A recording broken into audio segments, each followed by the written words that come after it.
살아계신 예수 그리스도의 은혜가 충만하시기를 소원합니다. 기도하겠습니다. 거룩하신 아버지 하나님, 오늘은 삼일체 하나님과 성령 하나님에 대해서 살펴보고자 합니다.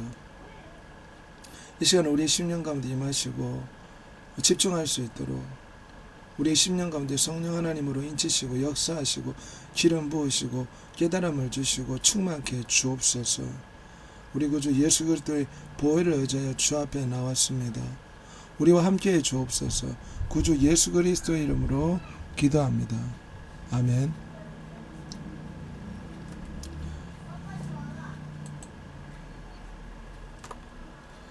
삼위일체 하나님의 삼위격에 대해서 우리가 살펴보았는데, 오늘은 삼위일체의 제3의 위격이신 성령 하나님에 대해서 살펴보고자 합니다. 성령 하나님은 히브리어 말로 이제 로하크, 헬라어 말로 피뉴마, 라틴어로 스피리투스, 이런 어근상의 뜻을 가지고 있습니다. 이 어근상의 뜻은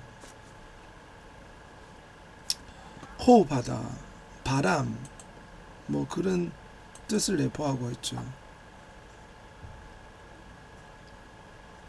여기 보시면 호흡하다, 바람, 일반적으로 창세기에나 여러가지 용례로 사용된 것이 여기 성경 구절로 제시되어 있습니다. 특별히 구약은 영이라는 말을 일반적으로 아무런 수식 없이 사용하거나 하나님의 영, 주의 영으로 주로 언급되었습니다. 그런데 성령이란 용어도 시편 51편과 이사야 63장에 언급이 되어 있긴 합니다. 그렇지만 신약에서는 삼위일체의 삼위격의 훨씬 더 일반적인 칭호로서 거룩하신 영, 성령 하나님에 대한 호칭이 일반적으로 불려지는 것을 볼 수가 있습니다. 구약에서는 하나님을 이스라엘이 거룩한 자라 부르지만, 신약에서는 영을 단순히 하나님의 영이라 부르기보다 성령 하나님으로 부른다는 것입니다. 이 성령 하나님이 성도들의 성화를 이끌어가죠. 죄로부터 우리를 성결케 하시는 분이십니다. 성령 하나님의 명칭에 보면, 고린도전서 2장 10절에 보면 하나님의 깊은 것까지도 통달하신다. 여기서 하나님은 삼일체 하나님 뜻합니다. 하지만 좁은 의미로 본다면 신성의 기원이요, 신성의 근본으로 지칭되는 성부 하나님을 뜻한다고 볼 수도 있습니다. 성자 하나님의 영, 로마서 9장 8장 9절. 만일 너희 속에 하나님 영이 거하시면 너희가 육신이 있지 아니하고 영에 있나니 누구든지 그리스도의 영이 없으면 그리스도의 사람이 아니라. 성자 하나님의 영에 대해서 나오고 있죠. 그리스도의 영이다. 신약 바울 서신에서는 성령 하나님을 그리스도의 영이다, 이런 표현으로 많이 씁니다. 갈라디아서 4장 6절 말씀. 너희가 아들이므로 하나님이 그 아들의 영을 우리에게 보내셨다. 여기서 그 아들은 그 아들, 독생하신 아들, 예수 그리스도의 영, 여기서는 성령 하나님을 뜻합니다. 성령의 위격의 특징을 살펴보면 인격성에는 적절한 칭호들이 성령에게 부여되고 있는데, 표뉴마는 중성이지만 그는 남성 대명사 에케이노스는 요한복음 14장 16장 14절에서 성령에 대해서 한번 사용된 적이 있습니다. 에베소서 1장 14절에서는 권위 있는 사본들은 남성 관계 대명사 호스를 사용하는데, 거기다가 페라클레토스라는 호칭이 성령에 적용됩니다. 이 명칭들은 위로로 번역될 수 없고 어떤 추상적 영향력의 이름으로 간주될 수가 없습니다. 이 호칭이 인격을 의미하는 것은 보혜사이신 성령이 세상을 막 떠나려는 보혜사인, 첫 번째 보혜사인 그리스도와 나란히 기록되어 있기 때문입니다. 같은 호칭이 요한일서 2장 1절에도 나와 있죠. 성경에 보면 이렇게 성령 하나님의 위격을 나타내는 그런 호칭들이 몇 가지 있음을 우리가 살펴볼 수가 있습니다. 특별히 성령 하나님 위격의 특징을 살펴보면 성령 하나님은 지식을 가졌다. 그리고 성령 하나님은 의지를 가지셨다. 또 성령 하나님은 감정을 가지셨다. 이와 같은 인격의 특징들이 성령 하나님에게 돌려주고 있습니다. 게다가 성령은 인격성에 적합한 행동을 실행하십니다. 성령은 찾으시고 우리 영혼들을 찾으시죠. 말씀하시고 증거하시고 명령하시고 빌립에게 에디오피아 내시에 가서 복음을 전해라고 주의 영이 명령했다는 말씀이 나옵니다. 계시하시고 성도들의 성화를 위해 노력하시죠. 창조하시고 우리 성도들을 위해서 말할 수 없는 탄식으로 간구하십니다. 죽은 자를 일으키시는 놀라운 능력을 가지고 계십니다. 이 모든 일을 행하시는 것은 단순한 능력이나 가마일 수 없으며 인격적 존재라는 것이죠. 왜냐하면 이 지식과 감정과 의지와 찾으시고 말씀하시고 증거하시고 노력하시고 이런 것들은 특별히 인격의 모습이라 할 수가 있죠. hypostasis, persona, person 이런 위격의 특징을 성경에서 살펴볼 수가 있습니다. 성령 하나님의 신성을 살펴보면 성령 하나님은 신적 호칭들이 그분에게 부여되는데 출애굽기 17장 7절 말씀, 사도행전 5장 3절 말씀, 3절에서 4절입니다. 그 다음에 고린도전서 3장 16절 말씀, 디모데후서 3장 16절 말씀, 신적인 호칭이 성령 하나님께 부여되고 있습니다. 또 시편 139편에 오면 성령 하나님의 편재성을 알 수가 있고, 이사야 40장 13절 14절 보면 성령 하나님의 전지성, 모든 것을 아신다는 말입니다. 고린도전서 12장 11절에 보면 성령 하나님의 전능성을 볼 수가 있습니다. 히브리서 9장 14절에 성령 하나님의 영원성을 볼 수가 있습니다. 신적 속성들이 성령 하나님에게 돌려지는 것을 볼 때 성령 하나님의 신성을 성경에서 살펴볼 수 있다는 거죠. 창조사에게 같이 하신 분, 성경은 이렇게 언급하고 있습니다. 섭리적인 갱신에 같이 하시고 중생, 죽은 자의 부활, 이런 신적 사역들이 성경에 보면 성령 하나님께서 수행하고 계신 것을 볼 수가 있습니다. 신적 영광도 심지어 성령 하나님께 돌려줍니다. 유명한 축사의 고린도후서 13장 13절이 있죠. 마태복음 28장 19절, 로마서 9장 1절, 이런 것을 보면 신적 영광이 성령 하나님께 돌려지고요. 창조사역이 성령 하나님께 돌려지고요. 중생과 부활과 신적 역사, 편재성, 전재성, 전지성, 전능성, 영원성, 신적 호칭들이 이렇게 성령 하나님의 신성을 보여준다고 할 수가 있습니다. 그러면 삼위일체의 본체로서의 성령 하나님을 살펴보면 성부와 성자로부터 나오십니다. 필레오케 사상이죠. 요한복음 15장 16절에 내가 아버지로부터 너희에게 보낼 보혜사 곧 아버지로부터 나오시는 진리의 성령이 오실 때에 그가 나를 증언하실 것이요. 여기 보면 아버지로부터 나오는데 그분은 아들을 증언하시는 분입니다. 아들의 요청으로 아버지로부터 나오시는 분이다. 아들과 아버지로부터 나오시는 분이다. 요한복음 16장 17절에 보면 그러나 내가 너에게 실상을 말하노니 내가 떠나가는 것이 너에게 유익이라. 내가 떠나가지 아니하면 보혜사가 너에게로 오시지 아니할 것이요 가면 내가 그를 너에게 보내리라. 여기서 보면 내가 성자 하나님 뜻합니다. 예수 그리스도가 그를 너에게 보내리라. 아버지가 보낸다는 말을 쓰지 않고 성자 하나님이 성령 하나님을 보내어 주겠다. 제2의 보혜사, 또 다른 보혜사로 보내주겠다고 말씀하고 있습니다. 삼일체 한 본체로서 이렇게 성령 하나님을 살펴볼 수 있는데, 성령 하나님은 이처럼 성부와 성자로부터 펠라오케 나오시는 하나님이십니다.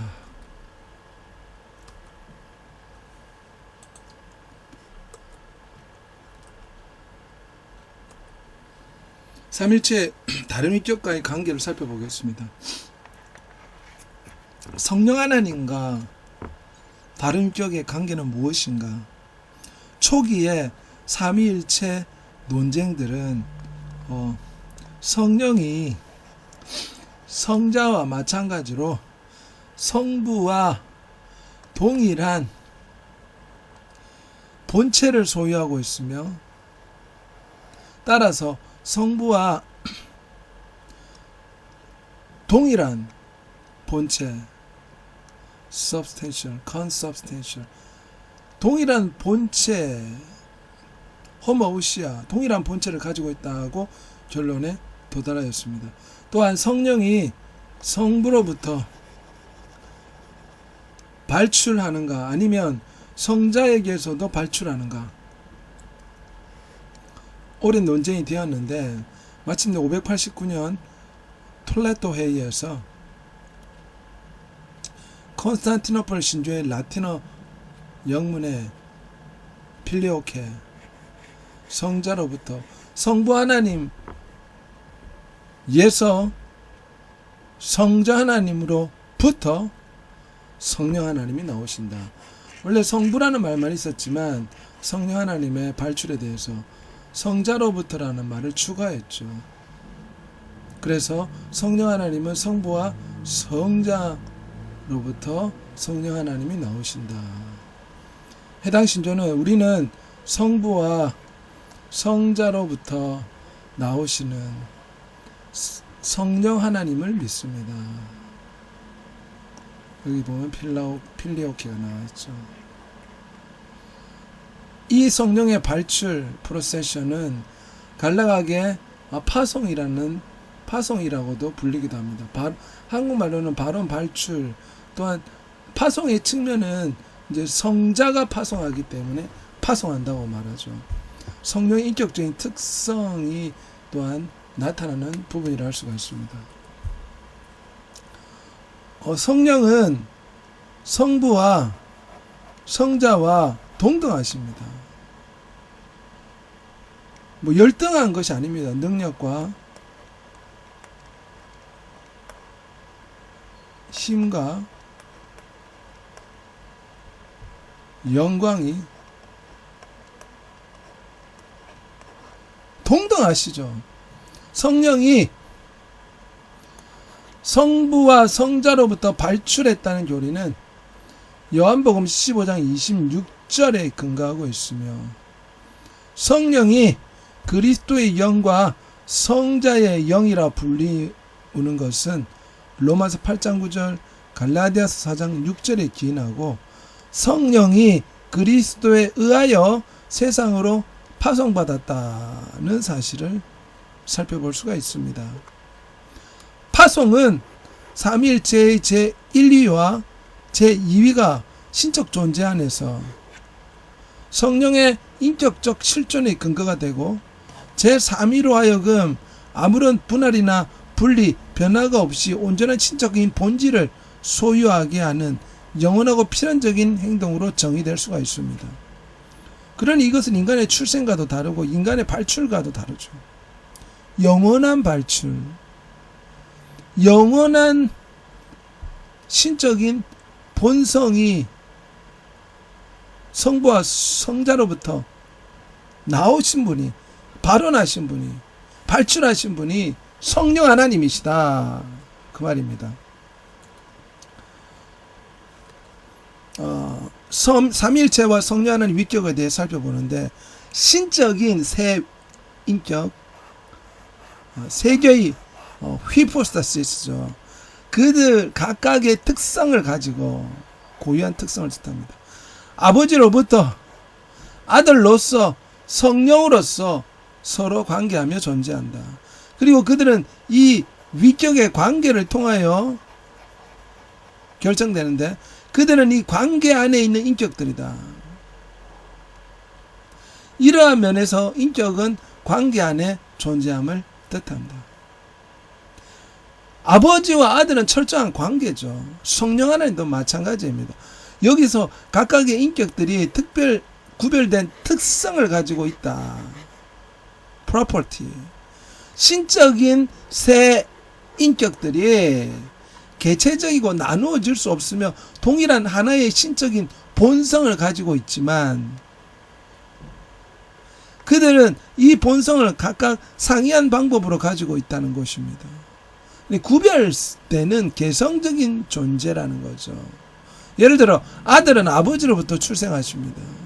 begotten. 아버지와는 다른 인격으로 구별되죠. 또한 아버지도 그가 아들을 출생시키는 점에서 그의 인격과 구체적인 구별됨이 아들과 다르다는 것이죠. 성령 하나님 역시 그가 아버지로부터 아들을 통하여 나온다는 점에서 성부와 성자와는 다른 인격으로 구체적인 구별이 된다는 것입니다. 삼일체로와 주체로서의 성령 하나님을 살펴볼 수가 있는데 몰트만은 아버지, 아들, 성령 하나님은 성서적으로 의지와 이성을 가진 주체들로서 더불어 함께 말하고 사랑 안에서 서로를 바라보고 더불어 하나를 이룬다고 주장하며 성령 하나님의 주체성을 강조하였습니다. 예전의 신학은 성령 하나님 주체성을 강조하기보다 아버지와 아들의 동일 본질을 강조하며 아버지의 신성의 근원을 강조했죠. 그렇지만 몰트만 같은 경우는 사회적 삼일체를 주장하면서 성령 하나님의 주체성을 강조합니다. 몰트만은 성령 하나님 역시 아버지와 아들과 구별되는 경험, 의지, 의식을 가지고 구별되는 인격체이다. 우리가 성령 하나님을 아버지와 아들 하나님의 역동적인 힘으로 이해한다든가 하나의 인격으로 이해하든 여기서 중요한 것은 성령의 본성에 대한 문제가 아니고 성령의 활동에 대한 것입니다. 성령은 아들과 아버지에게 영향을 주는 활동들의 주체입니다. 그러니까 성령 하나님을 아버지와 아들에게 종속시키는 종속적인 존재가 아니라는 것이죠. 구별되는 개체성을 가지고 성부와 성자에게 독립적으로 행동할 수 있는 그런 주체성이 있다는 거죠. 그러나 실제 사역에서 보면 성령 하나님 아버지와 아들과 구별되는 주체성을 가지고 있음에도 불구하고 아버지와 아들과 성령 하나님은 하나입니다. 하나의 뜻과 하나의 생각과 하나의 의지를 가지고 이 세계에 역사하고 있습니다. 바로 이런 의미에서 성령은 하나의 구별되는 주체적 신격이라는 것입니다. 이런 측면에서 성령 하나님을 강조했죠. 삼일체 연합 안에서의 성령 하나님을 살펴보겠는데 성부와 성자와 성령이 영원한 사랑을 통하여 서로 결합되어 있다면 그들이 하나됨은 그들의 일치성에 기인한다. 그들은 서로를 향한 희생을 통하여 그들의 독특한 신적 사귐을 형성한다. 넘치는 사랑을 통해서 그들은 그들 바깥 세계로 나가며 유한하고 모순되며 사멸되는 피조물들의 다른 본질을 위해서 창조와 화해와 구원 속으로 자신을 개방한다. 이래야 그들은 피조물들에게 그들의 영원한 삶 속에 있는 공간을 내어주어 그들의 영원한 기쁨에 참여하게 한다. 삼일체 하나님의 인간을 향한 놀라운 축복을 나타내는 부분입니다. 성자 하나님과 관계된 삼일체 하나님의 역사 안에서의 성령 하나님의 사역을 살펴보겠습니다. 성자 하나님과 관계된 성령 하나님의 사역에 대해서 살펴보겠습니다. 특별히 성자 하나님의 잉태의 성육신 가운데 성령 하나님께서 역사하신 것을 볼 수가 있습니다. 우리 성령 하나님께서는 우리 주 예수 그리스도께서 인간의 몸으로 이 땅에 오실 때 성령 하나님께서 성육신할 수 있도록 처녀의 몸에 태어나게 해주셨죠. 천사가 이르되 성령이 내게 임하시고 지극히 높으신 이의 능력이 너를 덮으리니 이러므로 나실 바 거룩한 이는 하나님의 아들이라 일컬어지리라. 지극히 높으신 이의 능력이 너를 덮으시리니 성령 하나님의 권능으로 처녀의 몸에서 예수 그리스도가 잉태하신 것입니다. 누가복음 3장 21절과 22절에도 백성이 다 세례를 받을새 예수도 세례를 받으시고 기도하실 때에 하늘이 열리고 성령이 비둘기 같은 형체로 그 위에 강림하시더니 하늘로부터 소리가 나기를 너는 내 사랑하는 아들이요 내가 너를 기뻐하노라. 성육신과 또 예수 그리스도의 사역 가운데 성령 하나님께서 역사하셨습니다. 성령 하나님을 물 붓듯이 부어주셨다, 이런 표현도 있습니다. 요한복음 3장 33절에 하나님이 보내신 이는 하나님의 말씀을 하나니 이는 하나님이 성령을 한량없이 부어 주심이라. 우리 주 예수 그리스도는 성령 하나님의 권능을 받아 충만함을 받아 사역하셨죠. 성령 하나님께서는 성자 하나님의 성육신과 이 땅에서의 경륜적인 사역에 함께 동참하신 것을 볼 수가 있습니다. 성령 하나님께서 우리 주 예수님을 인도하셨죠. 인도하심. 마태복음 4장 1절에 그때에 예수께서 성령에게 이끌리어 마귀에게 시험을 받으러 광야로 가사 성령에게 이끌렸다는 표현이 있습니다. 이 말은 성령 하나님께서 우리 주 예수 그리스도를 인도하셨다는 뜻입니다. 능력으로 행함. 누가복음 1장 14절에 너도 기뻐하고 즐거워할 것이요 많은 사람도 그의 태어남을 인하여 기뻐하리라. 왜냐하면 우리 주 예수 그리스도께서 오실 때 성령 하나님의 능력이 임하기 때문에 병이 치료받고 마귀가 떠나는 기적의 역사가 나타나죠. 그래서 사람들이 기뻐하게 될 것이다. 또 그분의 구속으로 인해서 기뻐하게 되겠죠. 축사, 내가 하나님의 성령을 힘입어 귀신을 쫓아내는 것이면 하나님 나라가 이미 너에게 임하였느니라. 우리 주 예수님께서는 성령 하나님을 힘입어 귀신을 쫓아내셨다 말씀하고 있습니다. 유대인들은 우리 주 예수님께서 귀신을 쫓아낼 때 바알세불을 힘입어 귀신을 쫓아낸다고 비아냥거리고 비웃었습니다. 그렇지만 성경에서는 성령 하나님을 의지해서 축사사역을 하신 것을 볼 수가 있습니다. 속죄사역, 히브리서 9장 14절에 하물며 영원하신 성령으로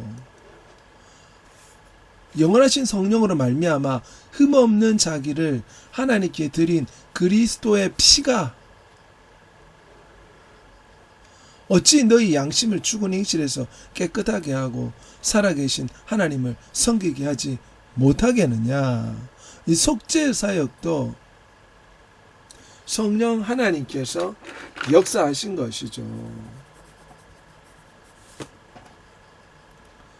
성령 하나님께서 속죄사역에 함께 하셨기에 그분의 속죄가, 그분의 구원하심이 우리 인류 가운데 온전한 효력을 작용할 수가 있었습니다.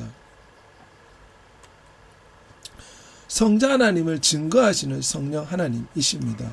성령 하나님은 이 땅에 오셔서 누구를 나타냈습니까? 본인을 나타냈습니까? 아닙니다. 성령 하나님은 마치 연예인의 매니저처럼, 매니저가 담당하는 연예인만 사람들 앞에 드러내고 자기 자신은 드러내지 않는 것처럼, 성령 하나님은 이 땅에서 경륜적 사역을 펼치실 때 성자 하나님 예수 그리스도를 이 땅에 증거하고 나타내셨습니다. 성령 하나님이 임하는 곳은 예수 그리스도가 영광받고 예수 그리스도의 이름이 존귀함을 얻고 예수 그리스도의 사역이 나타나는 것입니다. 요한복음 15장 26절에 내가 아버지께로부터 너희에게 보낼 보혜사, 곧 아버지께로부터 나오시는 진리의 성령이 오실 때에 그가 나를 증언하실 것이요. 누구를 증언한다고 성경은 말하고 있습니까? 나를 증언하실 것이요. 요한복음 16장 14절에 그가 내 영광을 나타내리니 내 것을 가지고 너에게 알리시겠습니다. 무릇 아버지께 있는 것은 다 내 것이라. 그러므로 내가 말하기를 그가 내 것을 가지고 너에게 알리시리라 하였느니라. 성령 하나님은 예수 그리스도를 제자들과 사람들에게 알리는, 성자 하나님을 증거하는 보혜사이심을 알 수가 있습니다. 중보사역을 위해서 예수 그리스도를 준비하고 그 자격을 부여하십니다. 성령 하나님은 예수 그리스도를 위해 몸을 준비하셨고, 이거는 예수 그리스도의 성육신을 뜻하죠. 그리스도로 하여금 죄에 대한 희생 제물이 되게 하셨습니다. 그래서 인류의 구속을 이루셨죠. 오직 나를 위하여 한 몸을 예비하였도다. 말씀 속에는 당신이 한 거룩한 몸을 예비하심으로써 나로 하여금 참된 제물이 될 수 있도록 하셨다. 여기에 성령 하나님의 성육신을 위한 선행 작업을 엿볼 수가 있습니다. 세례를 받으실 때 그리스도는 성령으로 기름 부음을 받으셨습니다. 누가복음 3장 22절 능력을 주시는 성령 하나님의 은사도 한없이 받으신 것입니다. 누가복음 3장 24절 세상에 관여하시는 성령 하나님, 성령 하나님이 이 땅에 오실 때는 세상을 책망하시죠. 요한복음 16장 8절과 11절에 그가 와서 죄에 대하여 의에 대하여 심판에 대하여 세상을 책망하리니, 죄에 대하여 하면 그들이 나를 믿지 아니하며 성자 하나님을 믿지 않는 것이 죄입니다. 의에 대하여라 하면 내가 아버지께로 가니 너희가 나를 다시 보지 못하며, 심판에 대하여라 하면 이 세상 임금이 심판을 받았습니다.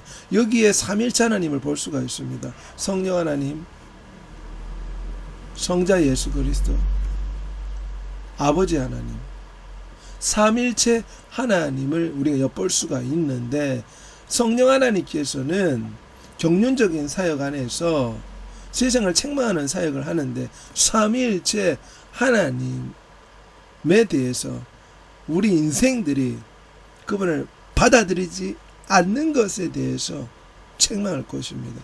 특별히 예수 그리스도를 믿지 않는 것은 그분을 보내신 자 아버지를 믿지 않기 때문에 성령 하나님의 책망을 받는 것입니다.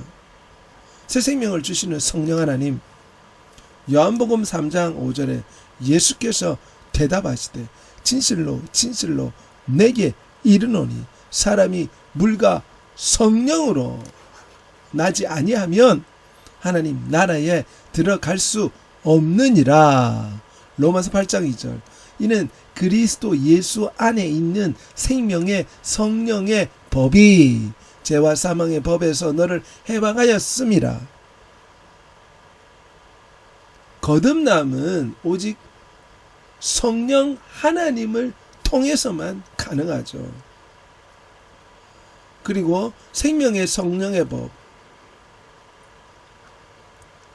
성령 하나님을 생명을 주는 영으로 고린도 전서 15장 45절에 오면 마지막 아담은 살려주는 영이 되셨다, 생명 주는 영이 되었다, 이런 표현이 있습니다.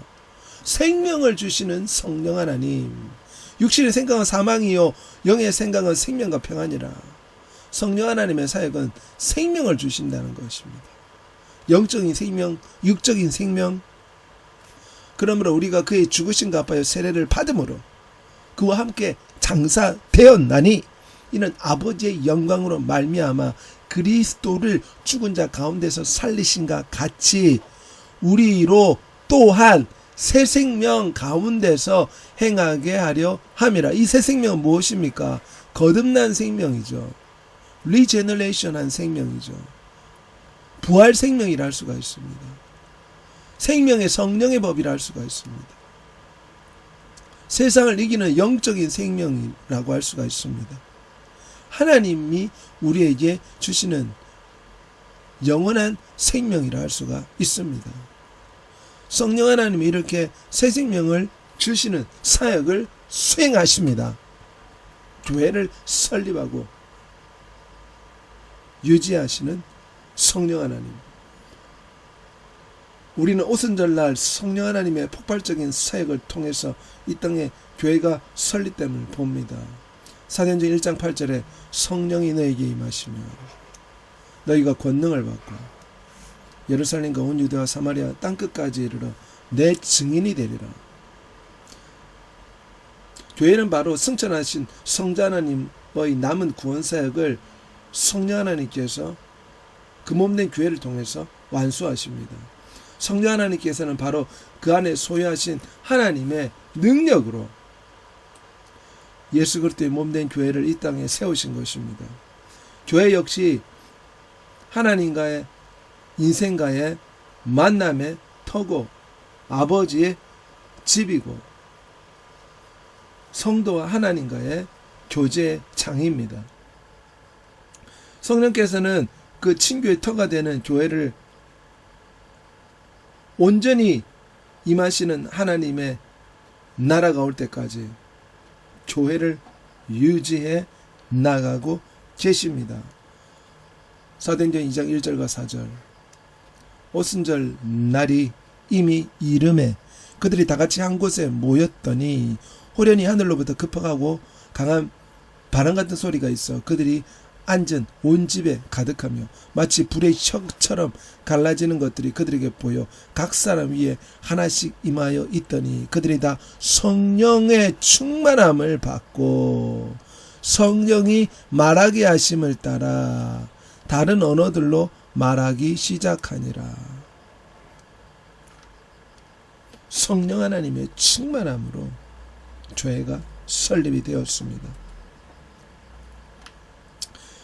성령 하나님은 예수 그리스도의 신비로운 몸, 그 교회를 중생과 성화에 의해 형성하시고 성장시키시고 또한 새 생명의 원리로서 교회 안에 거하십니다. 에베소서 1장 22절과 23절 만물을 그의 발 아래 복종하게 하시고 그를 만물 위에 교회의 머리로 삼으셨느니라. 교회의 머리에 대해서 나오죠. 교회의 머리 예수 그리스도. 에베소서 2장 22절에 너희도 성령 안에서 하나님이 거하실 초소가 되기 위하여 그리스도 예수 안에서 함께 지어져 가느니라. 성령 하나님의 초소.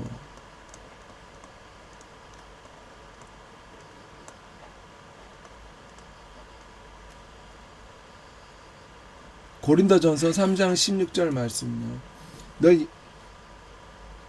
너희는 너희가 하나님의 성전인 것과 하나님의 성령이 너희 안에 계시는 것을 알지 못하느냐. 우리는 성령 하나님의 전입니다. 에베소서 2장 22절에는 성령 하나님의 처소가 되기 위해서 예수 그리스도와 함께 예수 그리스도 안에서 함께 지체가 그 몸으로 조성됩니다.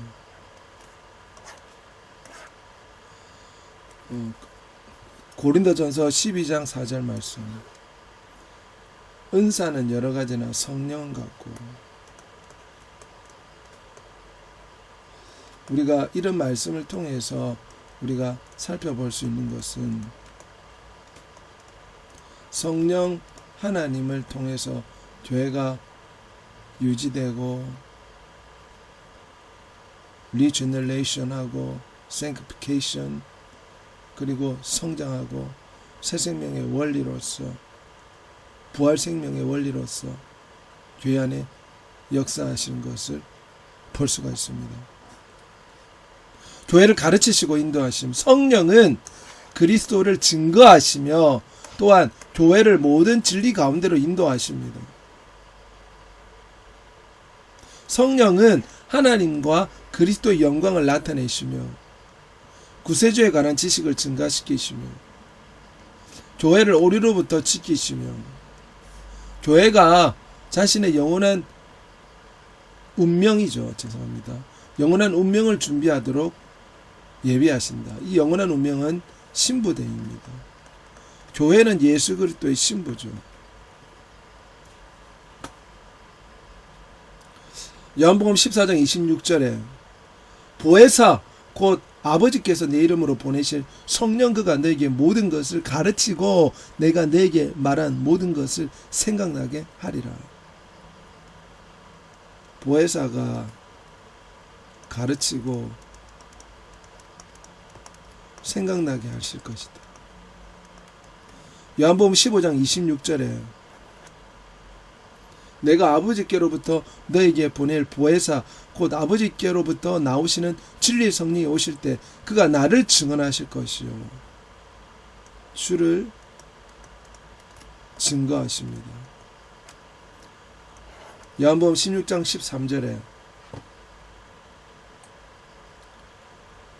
진리의 성령이 오시면 그가 너희를 모든 진리 가운데로 인도하시리니 그가 스스로 말하지 않고 오직 들은 것을 말하며 장래일을 너에게 알리시리라. 성령 하나님의 인도하심이죠. 인도 알리심, 장래일을 우리에게 알리신다. 사도행전 5장 32절 말씀. 우리는 이 일의 증인이요 하나님이 자기에게 순종하는 사람들에게 주신 성령도 그러하니라. 우리의 증인됨의 사역을 수행할 수 있도록 역사하시죠. 히브리서 10장 15절 말씀.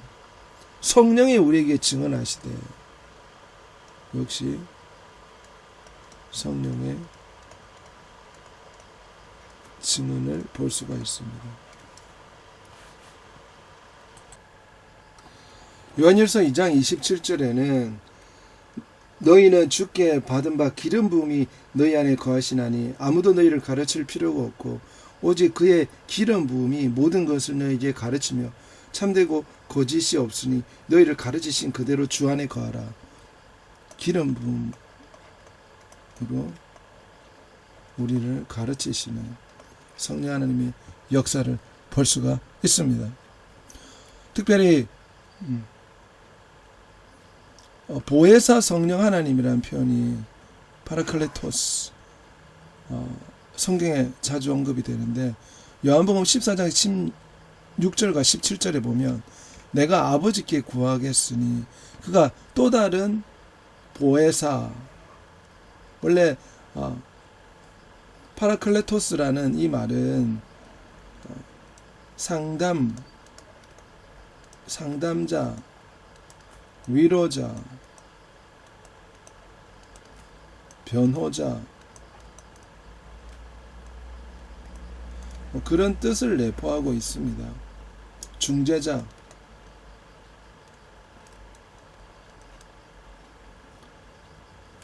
그래서 이 성령 하나님을 파라크레토스라고 표현하는 것은 우리를 돕는 하나님이시다는 것을 알 수가 있죠. 요한복음 14장 16절과 17절에 보혜사를 너에게 주사 영원토록 너희와 함께 있으리니 그는 진리의 영이라. 세상은 능히 그를 받지 못하나니 이는 그를 보지도 못하고 알지도 못함이라. 그러나 너희는 그를 아나니 그는 너희와 함께 거하시며 너희 속에 계시겠음이라. 보혜사 성령 하나님이 우리와 함께 하시겠다는 것입니다. 요한복음 14장 25절 26절에 내가 아직 너희와 함께 있어서 이 말을 너희에게 하였거니와 보혜사 곧 아버지께서 내 이름으로 보내실 성령 그가 너희에게 모든 것을 가르치고 내가 너희에게 말한 모든 것을 생각나게 하리라. 그러므로 이 시대는 보혜사 성령 하나님의 충만함을 간구해야 됩니다. 그럴 때 삼일체 하나님과의 사귐 속에 들어갈 수가 있습니다.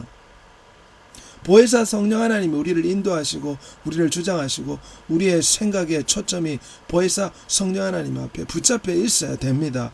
요한복음 15장 26절과 27절 말씀 내가 아버지께로부터 너에게 보내실 보혜사 아버지께로부터 나오시는 진리의 성령이 오실 때에 그가 나를 증언하실 것이요. 보혜사는 항상 우리를 위로하실 뿐만 아니라 그 보혜사의 역할은 예수 그리스도를 증거하고 신랑 되신 예수 그리스도를 나타내고 결국은 신랑 되신 예수 그리스도를 사랑하도록 우리를 인도하십니다. 요한복음 15장 27절 너희도 처음부터 나와 함께 있었으므로 증언하느니라. 우리는 보혜사 성령 하나님이 오시는 이유는 신부의 준비됨입니다. 천국 혼인잔치에 우리가 신랑 되신 예수 그리스도와 함께 혼인잔치를 펼치게 되는데 그 전에 우리가 이 땅에서 성령 하나님을 통해서 예수 그리스도의 형상을 본받는 신부로서 준비가 돼야겠죠. 성령 하나님의 사랑과 자비와 양성과 충성과 인내와 온유와 절제 성령 하나님의 열매가 풍성히 맺히는 그런 신부로서 성화될 수 있도록 영화롭게 변화될 수 있도록 성령 하나님이 우리를 도와주십니다. 성령 하나님께서는 특별히 성경 기자들에게 영감을 주시는 분이십니다. 성자 하나님께서 하나님의 인격적 최고의 계시요 나타남이라고 말할 수 있다면 성경은 성문화된 최종 계시를 할 수가 있습니다. 진리의 성령 하나님께서는 진리의 말씀, 성경 말씀을 통해서 우리 인생들에게 다가오십니다.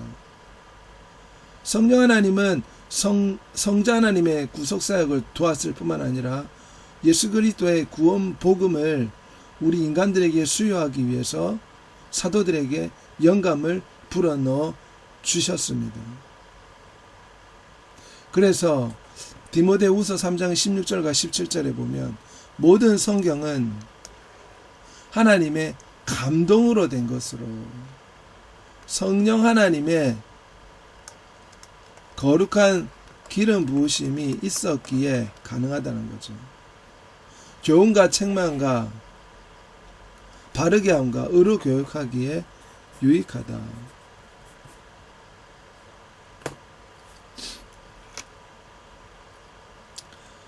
고린도전서 2장 13절 말씀에 보면 우리가 이것을 말하거니와 사람의 지혜로 가르친 말로 하지 아니하고 성령께서 가르치신 것으로 하니 영적인 일은 영적인 것으로 분별하느니라.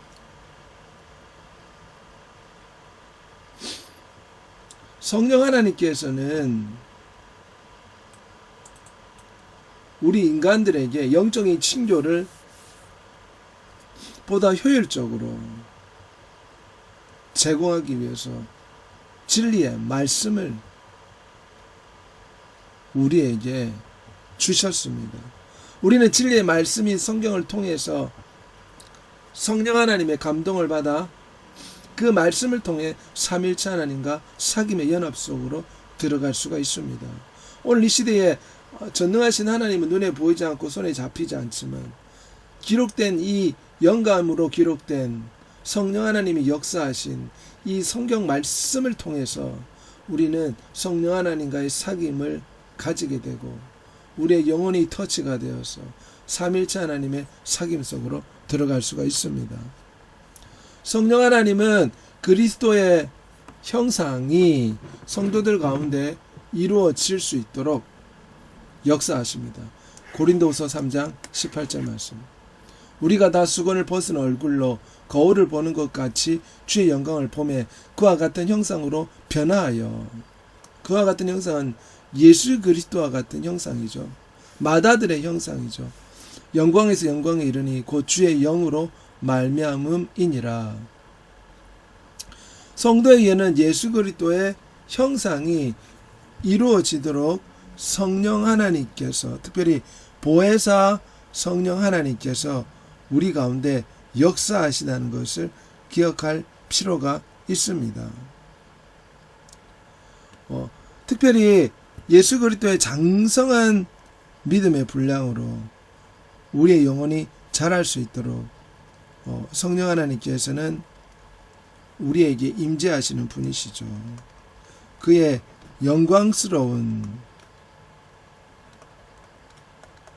형상에 따라서 우리가 변화될 수 있도록 성령 하나님께서는 지금도 우리에게 충만하게 역사하고 있습니다. 그리스도의 형상, 하나님의 형상이죠.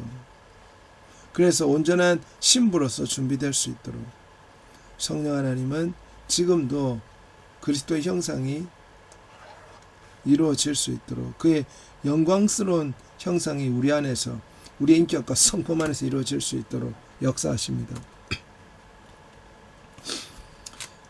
성도에게 그리스도의 형상이 이루어지도록 도우시는 성령 하나님 계속해서 보겠습니다. 진리의 성령이 오시면 그가 너희를 모든 진리 가운데로 인도하시리라. 그가 스스로 말하지 않고 들은 것을 말하며 장래 일을 너희에게 알리시리라. 우리를 구원하시되 우리의 행한 바 의로운 행위로 말미암지 아니하고 그의 국률하심을 쫓아 중생의 시선과 성령의 새롭게 하심으로. 성령의 새롭게 하시는 이 사역을 통해서 우리는 예수 그리스도의 형상이 우리 삶 가운데서 온전히 이루어지는 하나님의 역사를 경험할 수가 있는 것입니다.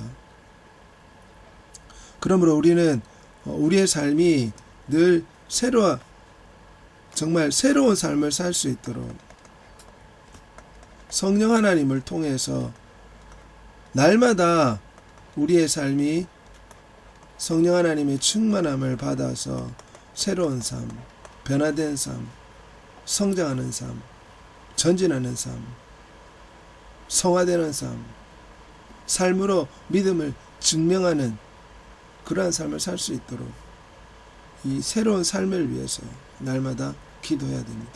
우리 성도들은 날마다 새롭게 변화되어야 될 의무가 있습니다. 그리스도 형상에 이르기까지 나날이 변화되고 발전돼야 됩니다. 성령 하나님이 역사하시죠. 삼일체 하나님 안에서 주 성령 하나님과의 사귐에 대해서 살펴보겠습니다. 성령 하나님의 삼일체적인 사귐.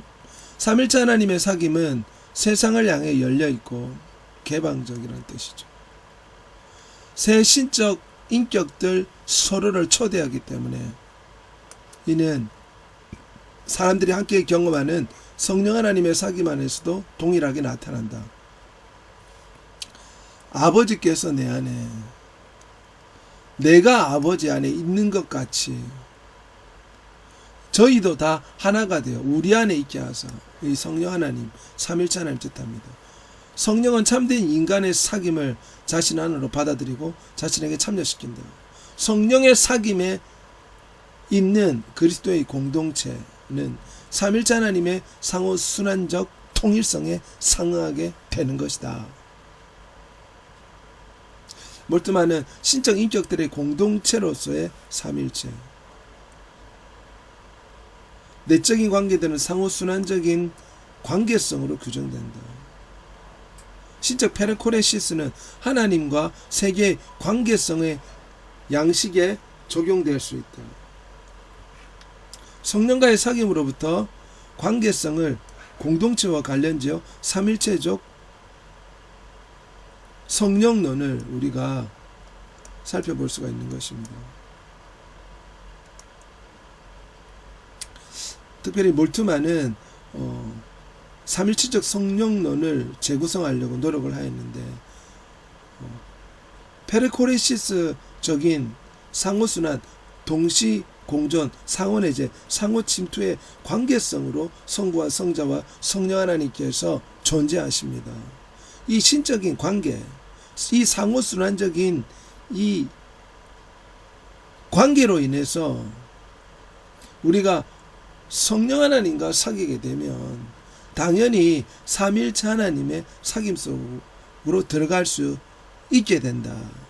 그래서 성령 하나님과의 사귐은 결국은 모든 공동체에 삼일체 하나님을 가져오고 삼일체 하나님과 연결되는 그러한 사귐을 얻을 수 있다. 그 말씀입니다. 하나님의 삼일체 역사 속에서의 성령의 경험, 하나님이 삼위일체라는 주장은 하나님께서 자신의 사랑 안에서 친히 자신의 창조 세계와 연합하는 일에 열려있다. 역시 개방성을 뜻합니다. 하나님의 삼위일체는 영원전부터 기원 안에서의 삼위일체에서부터 이것은 본체적 삼위일체, 내재적 삼위일체를 뜻합니다. 사랑 안에서 세상과 세상의 역사를 향해 열려있다. 이것은 경륜적 삼일체죠. 이것은 본체적 삼일체라고 부릅니다. 이것은 경륜적 삼일체라고 부릅니다. 하나님은 성자와 성령을 파송함으로써 구하는 사랑에서 자신을 개방하고 영광 속에 있는 삼일체를 향하여 모으는 사랑 안에서 창조 세계를 모아 자신과 연합시킨다. 이 말은 우리 하나님은 폐쇄적인 하나님이 아니라는 뜻입니다. 수도사처럼 담을 쌓고 세상과 폐쇄되어서 살아가는 그러한 방식이 아니라 우리 하나님은 피조세계에 자신을 개방하셔서 피조세계에 우리 인류와 자신을 연합시킨다는 것이죠.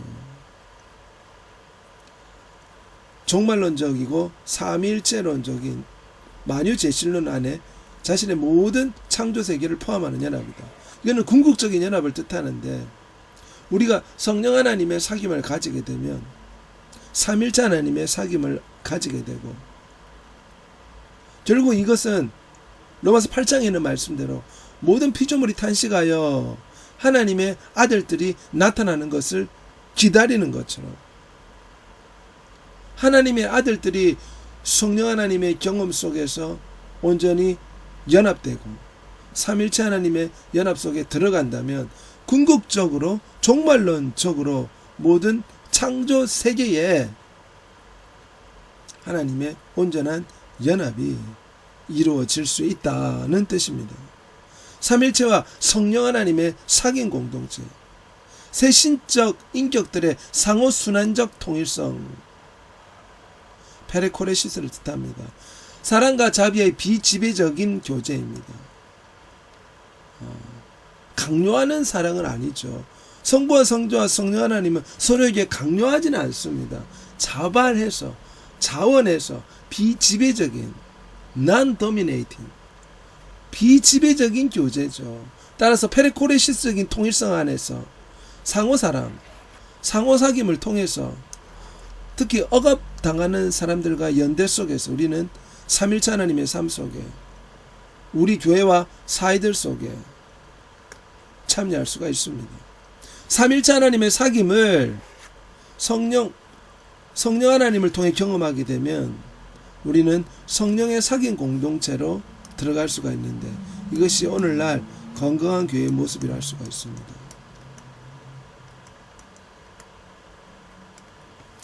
성령의 사귐 공동체, 오늘날 성령 운동들과 전통적인 교회들의 오순절하에서 발견될 수 있는데, 생명의 원천이신 성령 하나님이 통일성이 되는 카리스마적 공동체가 성령의 능력들의 다양성으로부터 생성된다고 할 수가 있습니다. 그래서 성령 하나님의 충만한 교회가 건강한 교회죠. 그런데 여기서 우리가 주의할 필요가 있습니다. 우리 성령 하나님은 우리의 삶 가운데 침투하셔서 충만하게 역사하시는데, 그리하여 우리의 교회가 카리스마적 공동체가 될 수 있도록 말씀과 기도 안에서 하나님께서는 성령 하나님의 은사를 모든 교회에 부어주십니다. 하지만 여기에서 반드시 주의해야 될 것은 성령 하나님의 카리스마적 은사가 하나님의 말씀에 기초하여 성령 하나님의 통제와 성령 하나님의 기름 부으시는 역사 가운데서 온전하게 사용이 될 때 성령 하나님의 사귐 공동체는 성령 하나님의 은사가 충만한 교회로 발전할 수가 있습니다. 왜냐하면 성령 하나님의 은사는 사실 과학적으로 쉽게 검증이 되지 않고, 또한 은사적인 측면은 특별히 예를 들어서 방언의 은사나 방언 통역의 은사, 사실 교회를 대적하고 있는 신천지에서는 교회 침투하기 위한 전략으로서 가짜 방언을 하는 것입니다. 가짜 방언을 내서 성도들한테 신임을 얻어 교회 침투하고, 이후에는 그 교회를 신천지 교회가 될 수 있도록 조작하는 것이 오늘날 이단 신천지의 수법이죠. 왜 그런 것이 가능한가?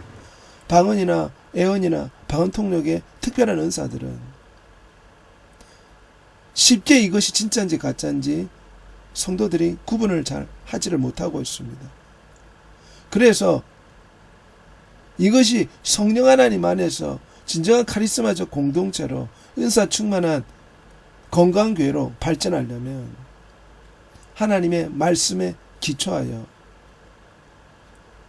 성령 하나님의 은사가 건강하게 나타날 수 있도록,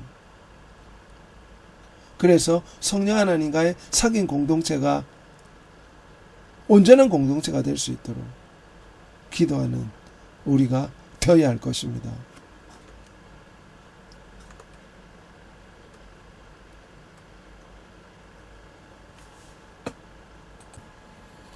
특별히 예수 그리스도가 성령 하나님을 수요하는 신적 주체가 되는 것을 우리가 살펴볼 수가 있는데, 성령 하나님을 분비하는 주권자로서 사도행전에서는 묘사되고 있습니다. 부가적으로 우리가 성령 하나님에 대해서 몇 가지 살펴봅니다. 사도행전에서는 성령 하나님을 아버지와 아들과 아들의 인격적 현현으로서 그 동일한 능력으로서 설명하고 있습니다. 이 말은 성령 하나님이 임하실 때 그곳에서는 아버지와 아들이 같이 경험된다는 것입니다.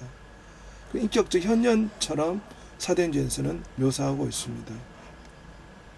요한복음에서 하나님의 영은, 성령 하나님은 아버지의 왕적 집행 능력이 될 뿐만 아니라 부활을 승천하신 예수 그리스도의 왕적 통치 능력과 임재가 됩니다.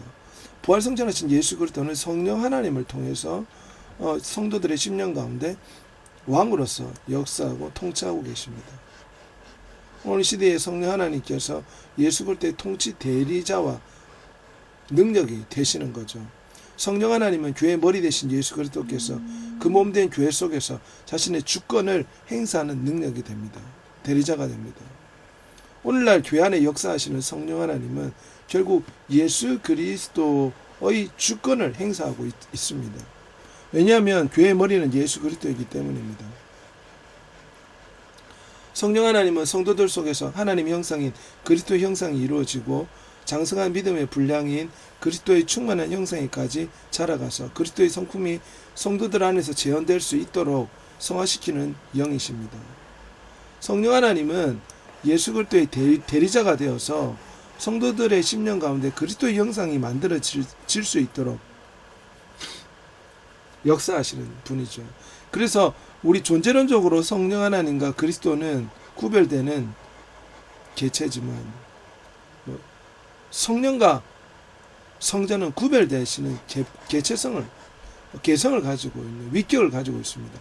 하지만 사역적이나 체험적인 영역에서 보면 두 분이 연대해서 역사하기 때문에 하나로 경험되어집니다. 다른 말로 하면 성령 하나님 임하실 때 예수 그리스도를 체험할 수 있습니다. 그래서 성령 하나님을 그리스도의 영이라 불리고 심지어 바울 서신에서는 우리 안에 그리스도가 내주하신다. 내주하는 그리스도에 대해서 이야기하고 있습니다. 이는 성령 하나님이 오실 때 삼일체 하나님이 같이 체험되어지고 경험되어진다는 것입니다. 특별히 부활승천한 이후에 성령 하나님과 그리스도의 결합된 사역 행위는 인류 구원을 성취할 수 있는 기반과 능력이 됩니다. 고린도 전서 15장 45절에 마지막 아담은 살려주는 영이 되었다. 이것은 성령 하나님과 또 예수 그리스도의 부활하신 예수 그리스도의 결합된 사역 행위를 보여주는 단편적인 예라고 할 수가 있습니다. 오늘 이 시대에 성령 하나님이 역사하시지만 이것은 그리스도의 형상이 이루어지도록 역사하고 그리스도의 몸된 교회가 성장하고 건설될 수 있도록 성령 하나님이 역사하고 있기 때문에 우리는 성령 하나님의 사귐 속에 들어갈 때 예수 그리스도를 경험하게 되고 예수 그리스도의 통치 능력을 체험하게 되고 예수 그리스도의 주권에 복종하게 되고 예수 그리스도를 보내신 아버지 하나님의 뜻에 머리를 숙이게 됩니다. 그러므로 우리는 날마다 성령 하나님의 충만함을 간구해야 됩니다. 그럴 때 우리가 삼일체 하나님의 사귐 속에 들어갈 수가 있습니다. 오늘 여기까지 하도록 하겠습니다. 여러분의 삶 가운데 늘 성령 하나님의 충만함을 받아 선교지에 하나님의 놀라운 임재 역사가 가득하기를 예수 그리스도의 이름으로 축복합니다. 감사합니다.